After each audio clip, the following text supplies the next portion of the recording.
नदी में ये ननकी नहाए दे। अरे रिसोर्ट तनी लाहे लाहे जाए दे।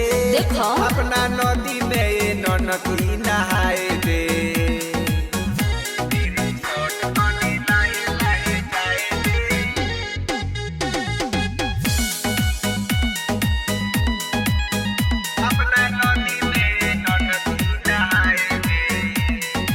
लागे तोहरा कपड़ा पे नचतावे काल हो।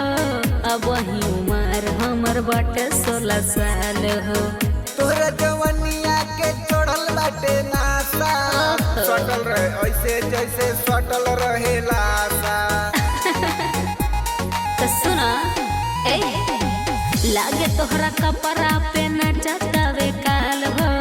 अब वही उमर हमर बाटे 16 साल हो। तोहरा जवनिया के चढ़ल बाटे नासा। सटल रहे ऐसे जैसे सटल रहे लासा। ओहो बिना बात के ही रात बीती जाए दे। अच्छा बीती जाए दे। ओहो रिसोर्ट तनी लाहे लाहे जाए दे। अपना नदी में ये ननकी नहाए दे। अरे रिसोर्ट तनी लाहे लाहे जाए दे। देखो अपना नदी में ये ननकी नहाए दे।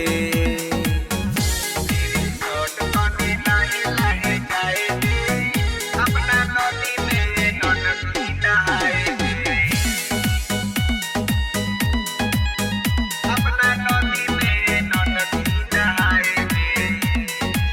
शिवजी भंगेड़ी तो हर बिगड़ल बचाल हो। मन बतु लगत करा के बवाल हो। देखी के जवानी भोले रो दिन दीवाना। लेल भल जानता की करो जनी माना। तो सुनो शिवजी भंगेड़ी तो हर बिगड़ल बचाल हो।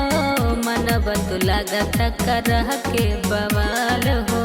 देखी के जवानी भोले रो दिन दीवाना।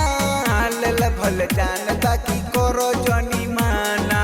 ना ना गोलू गुप्ता के ही भर खाए दे। अच्छा खाए दे।